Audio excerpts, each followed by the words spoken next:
সেই শক্তির একটা পার্ট যদি বিরোধী দল হয়েও থাকে, কখনো যেন এই জাতীয় শক্তি মেইন স্ট্রিম না হতে পারে, আমরা সেই কাজটা করতে পেরেছি, তাদেরকে আমরা মেইন স্ট্রিম হতে দেই নাই। গতকালকে আমরা একটা রাজ সাক্ষী পেয়েছি।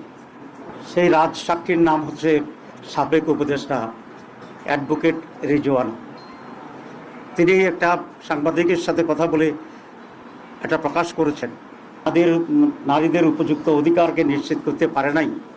তারা বিরোধী দলে থাকলেও আমরা কিন্তু তাদেরকে মূলধারা বা প্রধান শক্তি হিসাবে আমরা আসতে দিই নাই।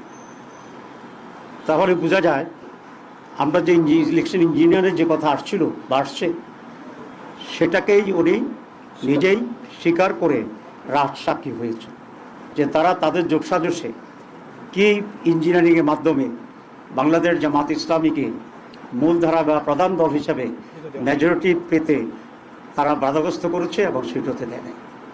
এবং আমরা এটাও জানতে চাই মাননীয় সাবেক উপদেষ্টার কাছে যে এই ইঞ্জিনিয়ারিংয়ে ওনার সাথে আর কারা কারা জড়িত ছিল, পুরা গভর্নমেন্ট ছিল নাকি গভর্নমেন্টের একটি শক্তিশালী অংশ ছিল যারা নির্বাচনকে প্রভাবিত করেছে।